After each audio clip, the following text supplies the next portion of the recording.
say Ibrahim Mahama say agyapong Ghana for nyina. And that today he is using the power of the state. Ibrahim Mahama on if you look at the speed and the alacrity with which the Attorney General is saying that they will collect the cases of OSP, it tells you there was something premeditated. We have a deliberate plan for Agenda 111. Mami Samuel Kwaba Ibiam Emma Jumadiosia Francia and Sama Ekoso El my Ganemu.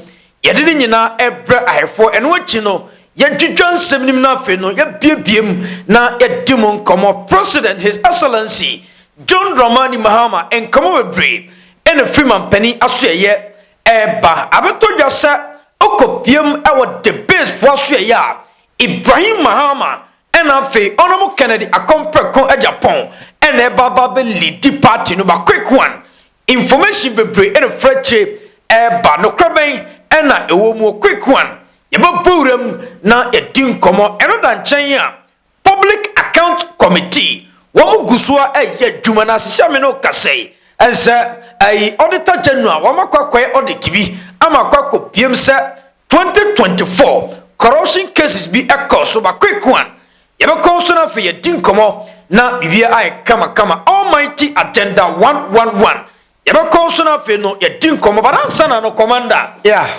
Yeni can continue komo emra. Okay. As the base. Yeah. Ibrahim Mahama. Okay. And Afe Honorable Kennedy. Womudia PM. Oh, okay. And Tiasa na ebese dwumadi na se no. Okay. Yeni can tiri emra na koba abusha and somewhere cheaper. The Jinoma Ghana for nyina. Anya MPP for mbofu. So cause MPP for mbofu dia. I say bibinti na me yesa.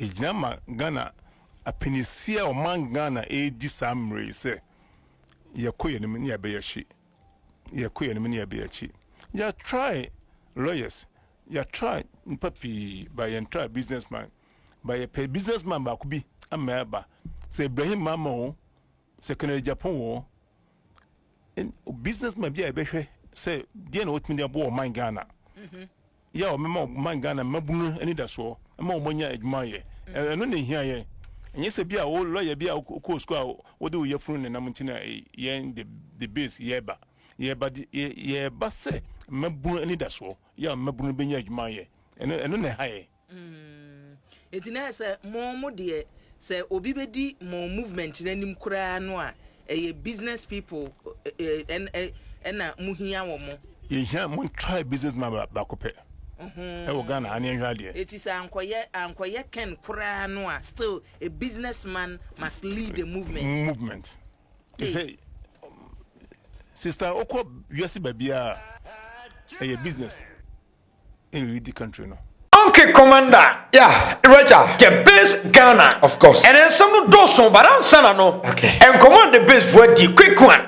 Young way. As a Ghana 40 Ibrahim Mahama Dino. Yeah. And I say I hope kana kosoro. Okay. But quick one yenim komai. Well, the base for say Ghana first. Oh. Omumoto no me fe no shase. Omo say Ghana first. No question. I believe in omunia ma no omoye no. Me ye nyagidie bi wo. Oh pa. Say udi omu nkomo na obia wo kwan opese ofoso bo ne bra. Yeah. Enei the base a new political party. Afi no omo ba system nim. And now omo so ideas ne say they don't want to pack omo party with lawyers. Omo person omo di book fo. Ebe pack party no na omo ba ba lidi. Enei omo idea ne say Ghana yakọ a very long way. Yeah like nkrofo bi. Omo adwin mu no say nya omo ye into business. Emo omo nso belidi a ebia oman ni be yie. Ansa na obesan ba ho no. The bill for no say uja wo mu a. One we adwomama Ifra Konyana so 2028 yeah. Wamu madwomama retire Dabi. Wamekwa kofana di na ba the party no. Ana no say bigi ka bi wa ha. Say president Mama dia Konyani wi a. Ombekwa kopa na chew. Say onfiri NDC. Na onko the base because NDC no they say we dia Konyana wi. Onjo no the base na omwa wo mu. Na wo mo dwina wo ma fa se omo pe businessman. Ama na ba be lead the Ghana no. Eno no hu ni say Roger one of the best things ya omubenya a new political party now you say politics a strategy o check group of nkrophobia o betima convince wo mo a the right now why yen ho na wa convince wo mo enne ye nyina nim say NPP believe in yempe lawyers yempe nkrofo ma brand wo mo dada na yentwe wo mo mra and the base for no so pick different strategy say ne Omukas omukos struggle with NDC and MPP atwenkro for omobebre but omumye into business na oma convince wo mu na oma che omumu say oman ni sika sem nyina mu na gina maso oman ni beye ye nyina ye moa enti enei mu wo tweka wo oman ni ntichiri yem enti mumra na yemfa ye ntoma mum na yensu yenya ese in the political development of the country the right so omutimi convince at least 5 top businessmen Edi wom ko the base na omu jijina mu say omu ye members omu lead partner I am telling you say ebetwe nkrofo omu ye into business smaller business retailing adwadifo ebetwe wo makọ omu dwen be kire omu say party we ye adwadifo businessmen businesswomen ayo omu party ana ze say no de maburu no susu ye jobs enti wasenka Ibrahim Mahama any honorable Kennedy pen who be say Ereta the base for king yemfa bibianto nche na yemfa ni say odi asi obi beka so entimi nsi betiside panase but yemfa ni say esi a Ereta I am telling you say ade we si a say assume say Ibrahim Mahama any Kennedy agyapong lead wo mo a Ereta any no kra ni yamani 2028 omo no be decide be election ne be ko Ereta no kra Ereta se wo hwe ye campaign phobia sema ukofom na ye pomudia genuinely said the amount for cherish wo mo assume say Kennedy politically or nkrofo underground omudi na chidada now ye nim say Ibrahim Mahama politician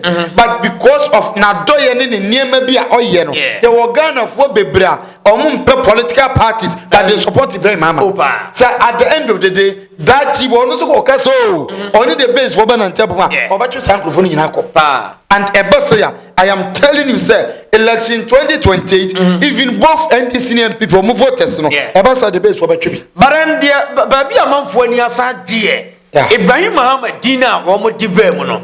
Set the again of what to do and him, sir. Ibrahim Mahama, dear. Say, I can't get a castle go NDC new. Yes, I at the base for so free and people. I didn't know what bought Ibrahim Mahama Dean. The rest say they are selling certain message.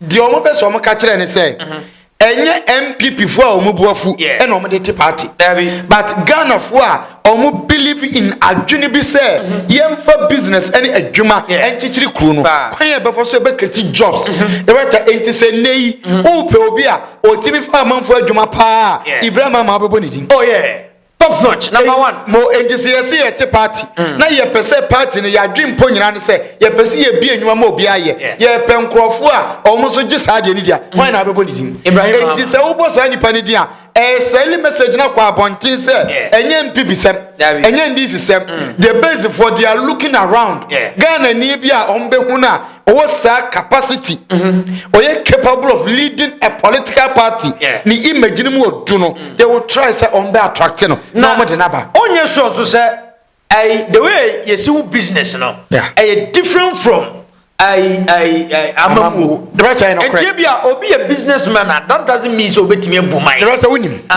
me amete hayi me was ha adwene na awon so ka no da bia me ka say business nko amamu nko enti o ka obi ka so ye no correct because ka US ka Bill Gates mu Elon Musk mu come here top politician but one thing I enter say the right businessman biansu say you don't want to run at a cost and at a loss say your business now baboka obi ampesa enei say you run your mind now your friend say o mind your business na se enei say yentam sika $97 million enkotu Amana National Cathedral businessman be bisa say yesi National Cathedral ni wia emfie dodo say na yebeteka yebenya sika ne back ana yenya sika ne back obeka kire say it doesn't make sense yenya ye ende papa enti ebasa some losses bi ho a yebekate say ye ka say businessman enya politics a draw there were top businessmen on your politics Haruna Idris on your businessmen Mustafa Hamid MPP ni otwa court kwan no oye businessman oil filling stations ahodoa oye businessman Keno Foriata na oye into finance or be a bank or be a onye businessman Kennedy Japan onye businessman even to force him to force a businessman and this obi jina bonten no man create impression be say obi a otifia wa be na adwuma ono no a businessman. All top politicians or more Ghana no they are all into businesses. Obi a business e man sika into the better say idea na there I don't buy it. Quick one, Commander, you equip this video emra. Okay. Now corruption cases BSc. What the yentimra the koba abusha and somewhere chire papa obi atam 1.5 billion old currency. Edi akwa kuto fuel. Edi akwa ku twa kwan so keke o. Drip machines no. Aya 2024 na asemi yo. 4th of November. One day. You paid over 150,000 for fuel for drip machines, drip projects. 150,000 one day fuel. Do you know how many Land Cruisers you can fill with that 150,000? Things are not adding up. Officers, auditors, I think this is a clue for you guys to look at it. 150,000 on one day, November 4th, 2024. All for fuel. They pay to Total Energies. And December 31st, which was a half day, that was when you drew the 200,000. And no, the 150,000 Yes. too was by cash. These An are all assembly that cash. struggles to honor a checks. You dish out 150,000 Ghana cedis in cash to buy fuel in a day.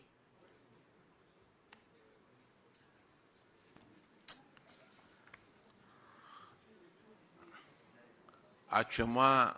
Okay, Commander. Yeah, Director. Answer I saw case we 2024. Yeah. And I see it one day. One day. I petrol say Director, petrol 150,000 Ghana cedis, which is 1.5 billion. 1.5 billion. Yeah, old cities. How can it be? How can it be possible? Director nipa no. Na ope sika last one because na 4th November 2024. Okay. Na ka 1 month 3 days na ekoto aba. Endo hu ni say o aban na ekode a ene ma ye ni bi aban no ma ye busy ye campaign o ma dwen ni so. Oh. Director, imagine. Na say we say no time akufo do e be fra ban mo. Ah, we be fra aban mo no. That time na MP4 na yire omo bokro no sa. Director, say that time no. Aban na ekon nchen. Who knows? Ebi a ochena aban foforo beba no. Na ebi a wadwuma wo ye no kra no kofiri wonsa.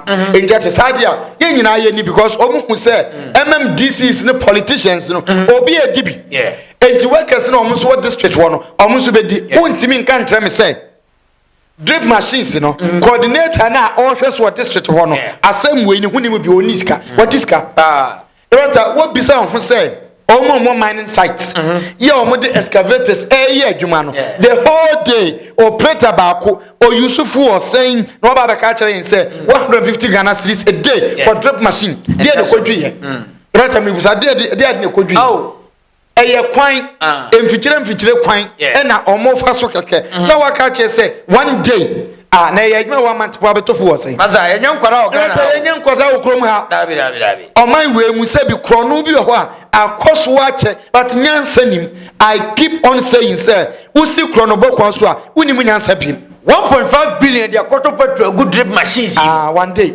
hey maza one day na Ghana so sa man for disca o Director I say ade bi ho ya adwen koso omo ye adwuma district offices municipal assembly ne metropolitan assemblies no Director sika omo di no more than top politicians na ye blame omo no ade achi a ye di mampani atam ye di ministers asem me ka kire wo nei say many KMA any district omo wo no sika omo di no esene de mampani di sa omo no de tie say MPP ba omo ho NDC ba omo ho enti party bi ababa bia no omo ho but edu time bi so a da bia no na I blame senior kugu politicians no so. Yeah. We mo politicians so. Dabi. But mo diska. The matter what to say, we no be aba say revenue authority boss or district assembly yen chase no. But revenue collection no sika no do ni no ho na ekọ. O wia na o ma di sika no o ma ye ketua bi hu konta de atere yen. Na ye de no concline ye wie so any politicians na di sika no. Afo ye revenue sa no minister na ko je revenue no. I me say nipa odi seska no. Yeah. Or share ye mo de sa de no kwa adwuma no. Yeah. I also with immediate effect. Penifo timi prosecute no. Brother, no correct. But me more one concern. Sebi say ye de ye na anya we ye nya ofa ye. Ase niema bi ho a e ya droso. At this moment the only way akro no way e to betime twa ne say ye nhya asemfa nkrofon set example. Enye Ghana nkwa na obi bokro no na obi ebone am ya koku no. I keep on saying this enye with this the right say obi bokro no say na ye china ye di na say no odi fo a na ye ku no. Ye mo no kumfo. Enji say wo ye kromfo a sa de right ye niema miru.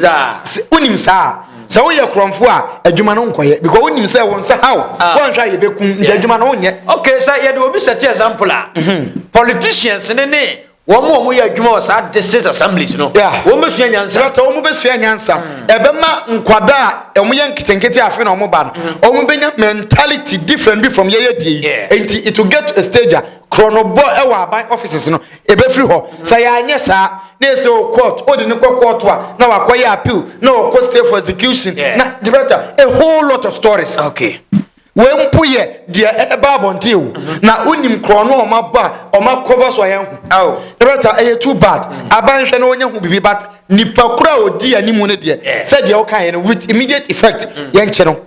Quick one, Manchester South wo mo MP wasankasa wadi nkoma for his excellency John Dramani Mahama eno achi no Ghana for etwe na bo so e de nsem no kan ye ntem right ade bia koso a emahu so manpanyi Mahama onsesa yo no am onsesa in the first term no sa no hotie onsesa e wo se yenua omane bo amanom nyankopon to ne safre wo mo na ade but for a position like a defense minister ujato for close to 6 months or more.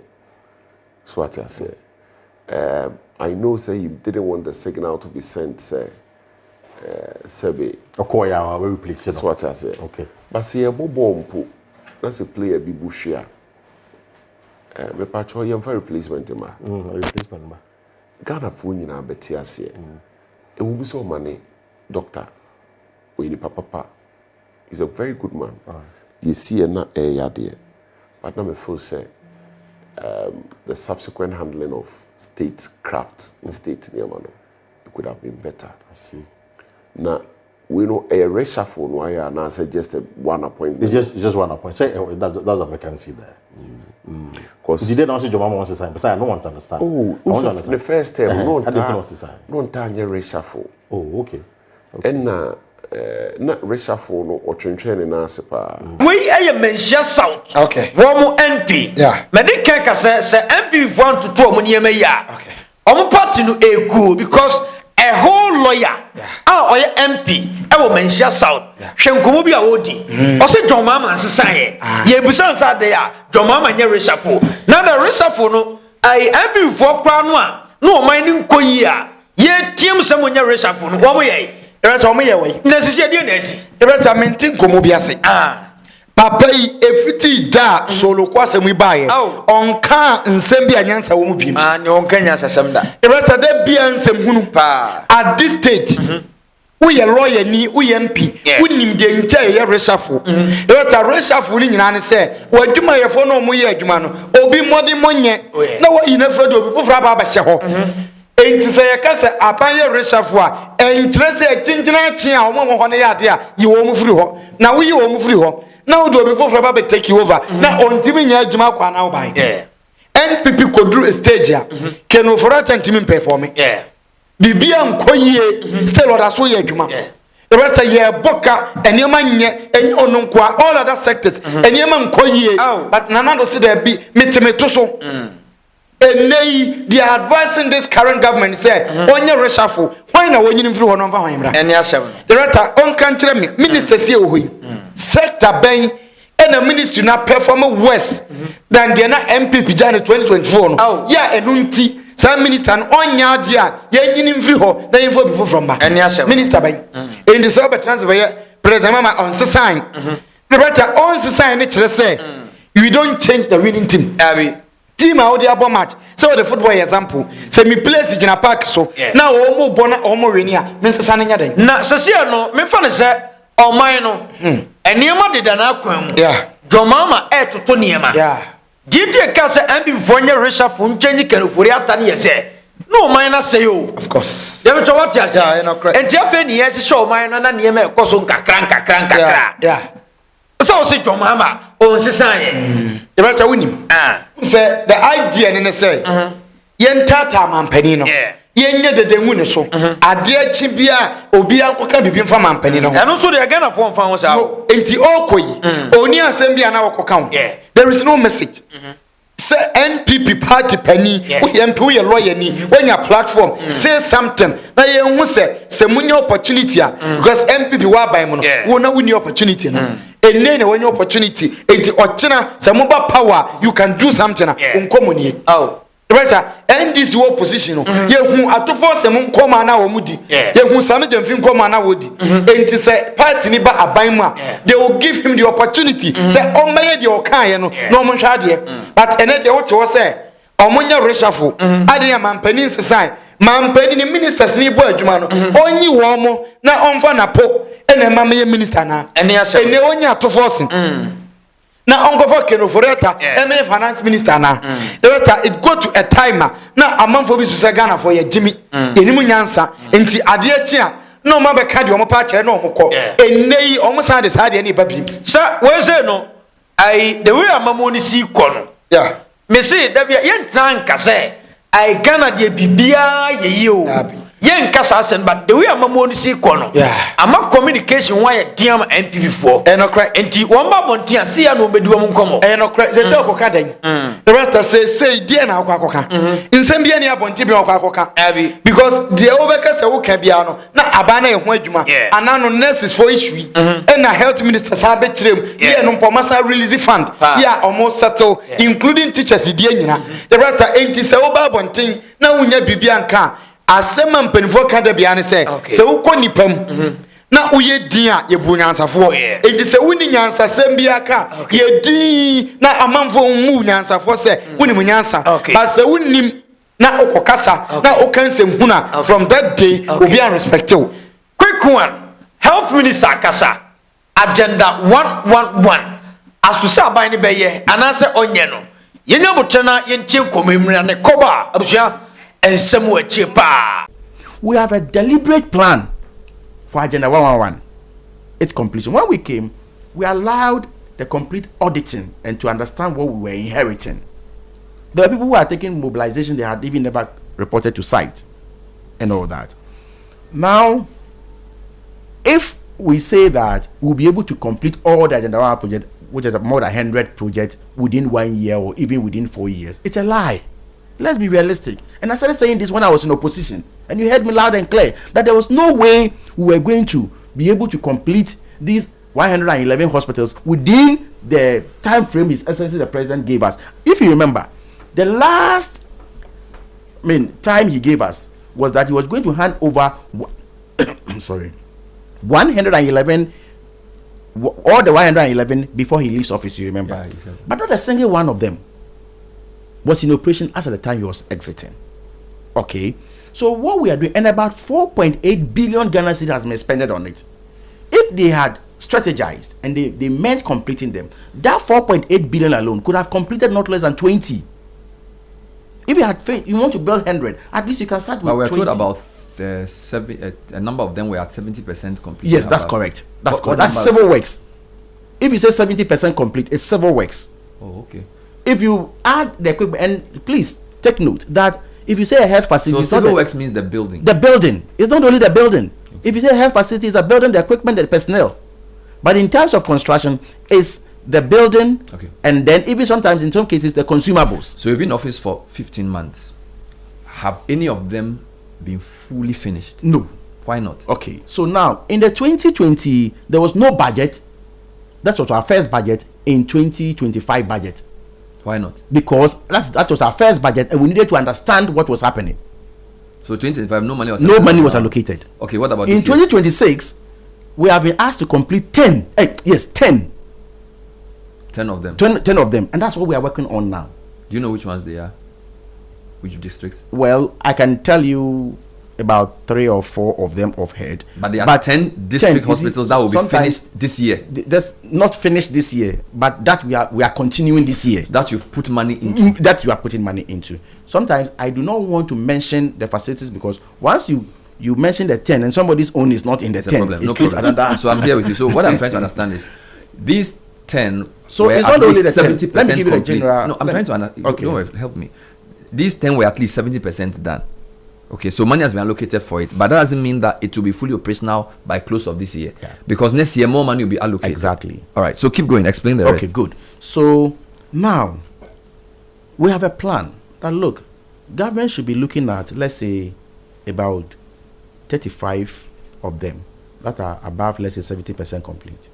So government must look for money and finish. That's the first one.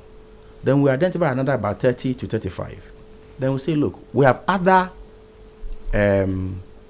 facilities like the CHAG, Christian Health Association of Ghana. We have that relationship with them. We give them their compensation. Government pays their medical doctors, their nurses, and what have you. So can you come and pick some of them, finish, equip, and run? Non-profit organizations. What we are interested in is. But it will still be called a district hospital? Yes, this is a hospital. It will still be called this hospital. So we will sign an agreement with them and they will finish. Okay. We will also get to a point where, okay, the pure private sector, given what government has expended in, let's say, the project's around 10% complete, but you, Bernard, you are interested. In order not to leave those structures to rot away, in order for us to get the full benefit on time, Bernard, we can have an agreement, bid, operate, and transfer with the state. So you continue. But that the way they will run it, it will not be publicly run anymore, because they will make it exclusive. Yes, I agree, but it is better than allowing it to rot away. If you are saying that, let me come. If you are saying that government is going to look for 20 billion Ghana cedis to finish Agenda 111, it will take us more than 10 years to be able to do that.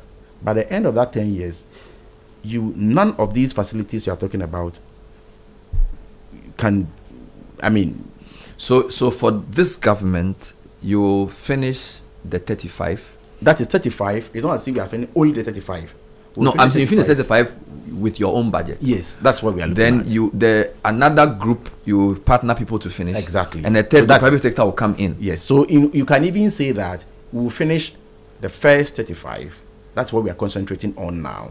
Then the rest, we are inviting the private sector to also because the more or less the CHAG are somehow.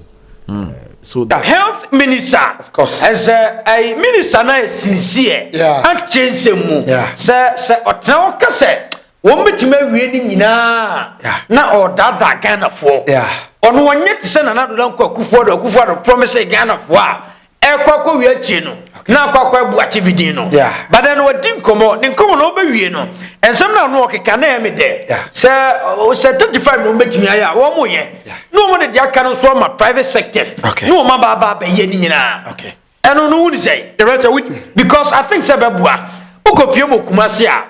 Dr. Frimpong Boatia bi hospital bi o. I think that Tuanse. Sa hospital no fi say government hospital. Okay. Omo yo mo niam nyina tsa government hospital. Omo ji insurance. The government ye bi eno abi no mo ye. Director winim. Age say obi a onsua de. Director private sectors no say the omo example ba ko yi. Omo bie bebre. E na osan kan ba ko omo say sa Christian commission no sa asori for no omo bie hospitals no sa SDA for Catholic for Presby for no. That's a typical example.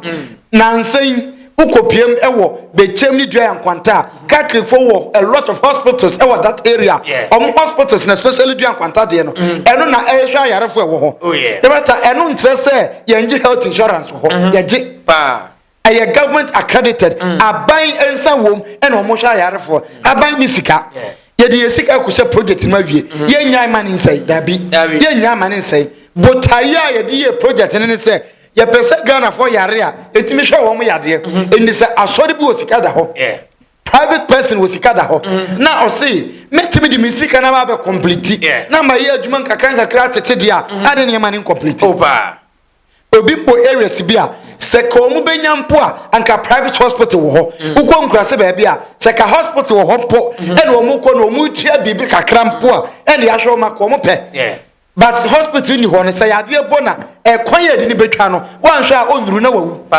de beta me penkrofo mo yesense Dear, I drew about 70%, about 35 different hospitals. And no abiding Sambaso, na abiding Timmy, I am what you might be. Abiding via dear Cano, yem pushing my private sectors, no, na complete. Remember, SHS ya double track ye private schools 50 na ye di wo mo be say no ye wu ana dabi ye nwu ye enti ema ye create picture bi say asa ye the private sector be rua bibi ma ye say ye dey bi eniema no wa ho di ntimi obi si wo beso obi apoa wo na mom je say wo be break akra eka kitwa ba beka ho ede na wo ma ne nso amoa wo rather than say wo be ja wo niema na gu ho na pro opede he but commander onye so so say we na e ha do ma ne na ban ase wo mo kan kura dodo the rest of us do baby o mo sun twan tro kakra because the minister na be kan say o mo ya sincere ade no o mo ntimi completing this year 2026 no o mo complete 10 bank ekufo do aban a o ye betime wie ni nyina na wo hwe de ye but also John Mahama ban o mo kan kura because I agree with you o mo ya sincere hweso baby o mo se mu nkomu twan tro kakra Mebaso, but me dey start every baby. Also, I'm interchange. Ashanti regional minister wetwem kosa no say mensa. O say ye be wi ansa ne ato aba. KJTF phase 2, ye be wi ansa ne ato aba. Ye to aba wie na pillars afina yesisi. Oh. Debata ebasa edu election elected for no say we ye kohwini onka no kore. Debata enne new road minister Kwame Aguza o kan emphatically say so am interchange no ye nya sika ne bi mfa meka ho sika ye benya beka ho no ye de be ye Kumasi outer ring road enti ye te so afi 4 tier e de aba 3 tier wa kan no kore na kyerɛw debata say obesu asu at the end of the 4 years say oye de o ka kyerɛ wo na debata unnim say o kan no kore kyerɛw e na wa ya ma nyansani bia be di sani panachi enti enei amanfo benwinwi kakra but by the end of 2028 aye kwoto abado amanfo be so omo soro se omo ye hero was omo kubida na na adwo ka kire yen say omo be wie 111 hospitals no ansa no mafra bam ena omo ko ye ba kumpo manwie enti se wo ba na wo ye sincere to Ghana for kire omo say ye ntimi wie nemom at the end of the day makuma ko 35 for there ye be wie na ye de aka na ma private sector na omo so wie say by 2028 say utimi wie na private sector so wie ni de no na eye adwuma obi babo obi amo unyi do stage bia kanokra ye mo no kore no ene de o mamba power na say we say no the way Ghanaian politics na ye no sa da ne ntro politics na twam say o twam dra dan dunia kwa kotoa ba Ghana for beto aba diawo sa pepepepe samo se unim na utwantra next election omo beto atiawo eno so na ha MPP no the rest na ma omo brei because ko omo kan okra kire Kumasi for say so am interchange enwie na na rebeka say obeye 5 interchange say wan ka problem ni ho Cape Coast ye besi harbor ye besi airport Dr. Mahmoud Ibrahim say wan ko kan Cape Coast for any problem but say utwantra kire wo mo in the next election they will punish you. Okay. Commander, yenkohwe mra na minority for no. Okay. Wọ́n say John Mahama ne na ban pese omu yi OSP ni free ho nti no omu ye sa no. No pese omu yi OSP free ho kra no a. Eno no say Ghana for kra se nkaya sempa o. Na de enti san komo imra. If you look at the speed and the alacrity with which the Attorney General is saying that they will collect the cases of OSP, it tells you there was something premeditated. Immediately it is done, we say, oh, we will quickly, immediately take steps to retrieve these cases. Were you waiting for it? Why wasn't the Attorney General outraged by that decision? I would have expected that they will be outraged at that ruling. And they will be those saying that we will help them to immediately appeal this ruling. Not that they should be those salivating over the carcass of that situation. What should they do? As I'm saying that if I expected that they would have also expressed outrage. The of law say it's an overreach. Yes, Roland. But you can express outrage. So the Attorney General should hold before him the High Court judge? No. So what are you saying? Good. Express outrage. Publicly state your position that you are outraged at this ruling and that you are going to help appeal it. Optics matter and they matter very well in these issues. If you do that, they will know that you are on the side of this because you cannot do anything about the ruling. You can appeal it. At the end of the day, what the court says you must obey. But to just say that, immediately the rule I've agreed, I'm like, wait a minute. Were you waiting for this? Is it that this is what you're waiting for all of a sudden? They've just given you and you are now running with so much speed and alacrity. That is what it looked like. And it looked like they never had the back of the OSP. Okay. 3, who are the heroes of the situation we are right now? The biggest heroes are civil society organizations. What have they done?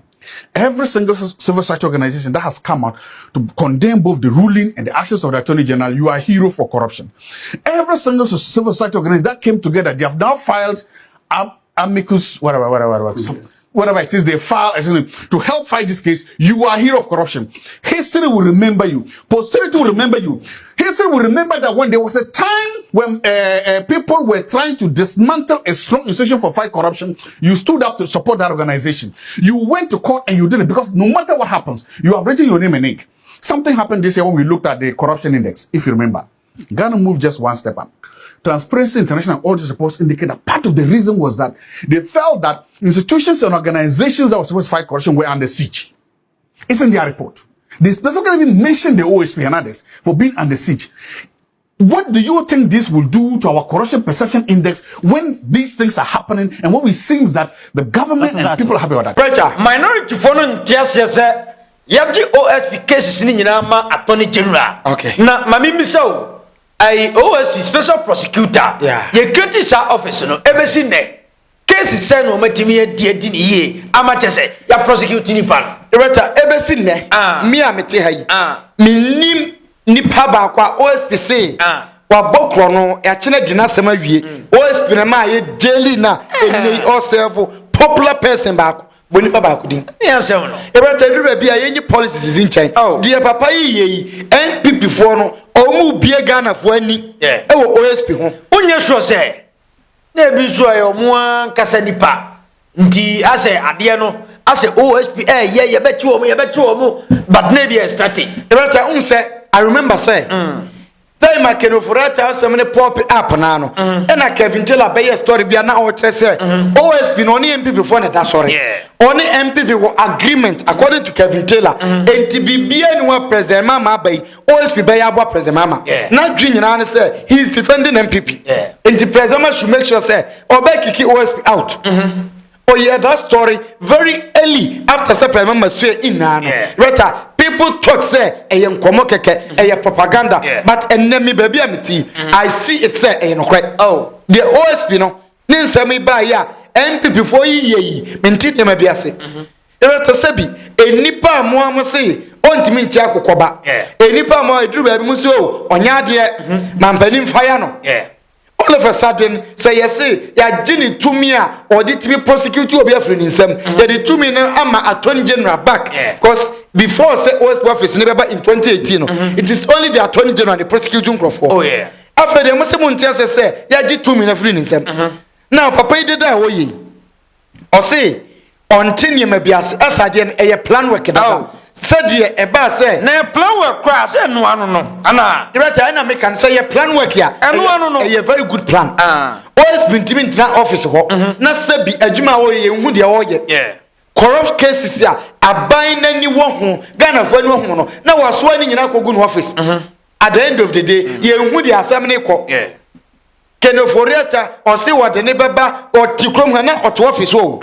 start adwuma 2018 na Martinami Dubai and later over take you over or take you over na near me kosu na no opportunity say obey invite Keno Foriata ban office time Keno Foriata Ghana or your finance minister ye yi ni fro 2023 2024 ni mo no opportunity say obey invite na tutu na no wanye da or twanya me to aba wie etwe makeno for that to kwan ansa na obe start this issue say nipa we yi na firi ho a o te wo say on te ase say nipa we ye gi power or the prosecutor obi afiri ni nsam no e dia ma de osefata say ono na mrem o so 2 minutes na o so won te ase na nka attorney general no so sorry to say wa bodam nti na yaje OSP 2 minutes afiri ni nsam na attorney general mo ma sora kwatena Supreme Court say on te ase o defend OSP na attorney general sorry to say ade crazy gunitirim okay Roberta obia attorney general oba be attorney general no adwene agana fo nyina na omo kan se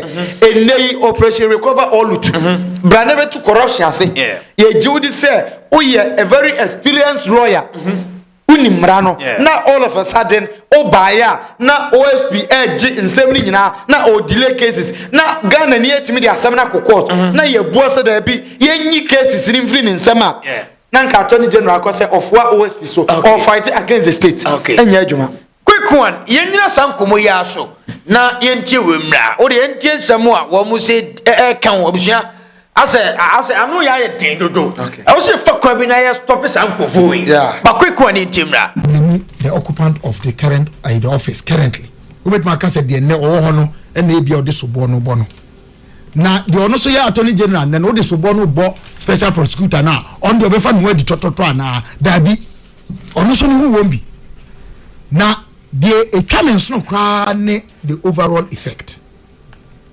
Chairman General who is attorney general you buy wa enter null prosecutor on cases be say enum and say 9 ni nyina so na on the defense lawyer in the previous case adding up to the entire you can't say you hear self vehicle way and you hear a new office apart from the office of attorney general and then I know me can wo unia Samson Ladi any issues say Dr. Yine wo sebi ni die bi kakra and can so di na to. Oh really? Kwame he's compromised. I've just narrated the incident to you. Because of his stance then and now. Then and now, and then the entry of Nolly prosecutor in cases that he was defense attorney. And that today he is using the power of the state to his advantage in a private sense. Kwame, his business there has been purely personal and partisan, none of which is national in character. President Mahama should know, say, this is the beginning, is a tipping point. The small things that make a big difference. But President Mahama so aka say previously aka say or support the office of the OSP. So here. Of course. And now the say you attorney general no contradicted President Mahama position no in court. Which is the right forum to argue this matter. A toda na ya mama koye a prophet. Because who said the woman general. I predicted it in 2018 when this bill became an act. Hear your brother in an article published on ResearchGate. We are only sitting on a time bomb for any accused person to challenge the constitutionality of the law that created the office when the special prosecutor begins his work in earnest. Whatever the outcome of such a case, the effect on the office will be dire for our constitutional process. If such a case is thrown out, it amends the constitutional provision on how entrenched provisions are amended. If it is sustained, the whole process, time, and other resources, especially money, expended, would have been a waste and a blow to the fight against corruption. We are there. Then now pache. Yeah, me pache nyina ne said, "Ye na ye no sabre no." Ye na ye gyina ho say nke ye nye referendum no. Ana wo mo say wo mo ne ye nya adwene no. Anne Dr. Yine edwane aba babia ye gyina no. Wo mpeso begye tum say o dwane aba babia ye gyina no. Kwame. De di akogro mu ni say sempo ne Supreme Court to kase OSP no eni tumi anase ni say won a ka ya bo bebrebe no. Now this is the last point I want to make. Me too. And this is where I make concessions. So then, I failed or I refused to go to the Supreme Court at that time on this matter. Oh, no, come in. I assemble a team of 5 strong lawyers on constitutional jurisprudence. Ghana Hami Bubo Mudia across. Yeah. A football back on say, were you going to stand in what appeared, say, a unanimous decision, say, OSP was a vehicle to help us fight corruption? And now we come now for us to fight corruption, and then we now we standing in the way now. And I say, baby, the oti anti, you who you so one muka, enti yenkenso. Enti we allowed that, and then you so if he say OSP in its current existence, problem be one more. Are you bit me cure? Offer that solution ni cure. Especially, Mate say. Ebinu nka say SSNka OSP no koje authorization all the time a true and executive instrument from the Attorney General. Now what Attorney General no unim say say woman no executive instrument no di adwuma ne ya. Why are you not giving it? I will say on Mr. Wansa. It means you are not even committed to the cause. And young mam yen tiase say adeno ye no nya atwum bi na ama ya bedu ha. Nka asemu ni ho. Nya atwum. The lack of principle and the failure to be faithful to the law. I mean, that is why we are where we are. But as a people, no, Yankai say, law is a rule of nature. And na, eye nipa, yanshishe, munamakwa. Minia Pedro tie, na minia Mreku etiye. Sabi. Me to me sa ewo nifra so na mantu ni ye a me premium no oye nipa me to me sa ko benkun so na mantu ni ye a me premium ai Pedro eye nipa untimi nkono mo nsa na wonka se me mmo onu ma obebo untimi ni oba nkoda na wonka se nyinsa ma unya edi nkomo na odi wadi nkomo na ma na ba besim se problem bi na wo a yenhwe na yen solve masa ya chichoma yo ye need time for sa ne manema we yo na when the creative problem no when the creative here o se ye be kan sempo akufo adu na the creative here ye ti krom ha yi se o mun tin no se dwoma ama ba na bi kehwe ne enso bi e chichira abo no abo ne sane no na the creative here anti prosecutorial powers ne de ye nim say attorney general ho ne wo ye de be ma attorney general but office ne de ye ngu no na do bada achi biema o megu office no enei mampani His Excellency John Dramani Mahama onkogu office no na MP before ansa me yedede say because NDC for epe corruption ti e no mugu OSP office nda bi omungu no office ne ntena ho MP ba power da chi biem anasa His Excellency former President Andrew Akufo-Addo da chi bi so sa bedi mampani so wuko ba wiase biem a ongu office no now almost problem ne say Dr. Ayim no. Okay. Attorney General no. Because say oh NDC ni. Yeah.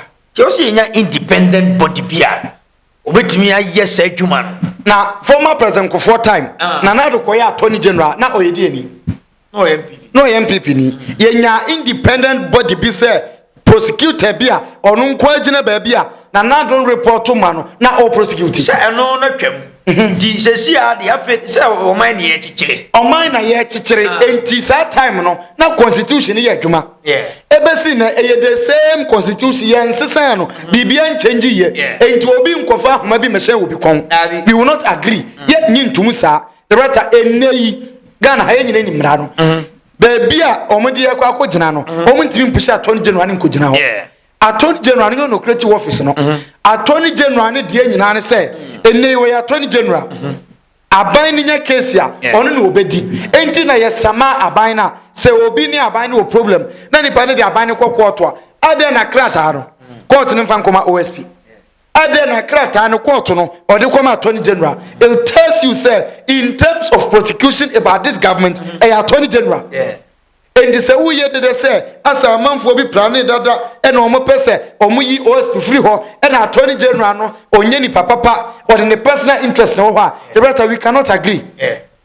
attorney general yen adwuma okay OSP no yen kan bi hiem e na mko create that office hoping say mo de be cha akromfo e ba ye enchi akromfo and we are no more interested e na asema a woka say OSP no or pray no ho gi cases ni nyina de kwa ne side ke wo so onu mom e na oboa OSP na o ma OSP opportunity no timi di more cases na already no OSP ni cases be na aba onu na consult to attorney general na oni attorney general so say case where the attorney general Mrs. say committee me di o de ba me na case be na onu consult attorney general he feels like your boss on his own na dweye ne say attorney general ba ye no na onu OSP office order da enti attorney general ntimi nkyere na adwuma enti obi ani ni lem enti Ghana ni na dey asem ko court enya attorney general independent body nipa ba ko pe ena ode ko court ena court say eyampa emra na nipa na ba say obebisa mra na be test no eye no kra ya mistake na do ye mistake eni nyina ya di akire nti 2 minutes de eneyi mimi gina be attorney general gina ya je onye na dwuma quick one yem fancy ye ko ye se basisi ye ya kramo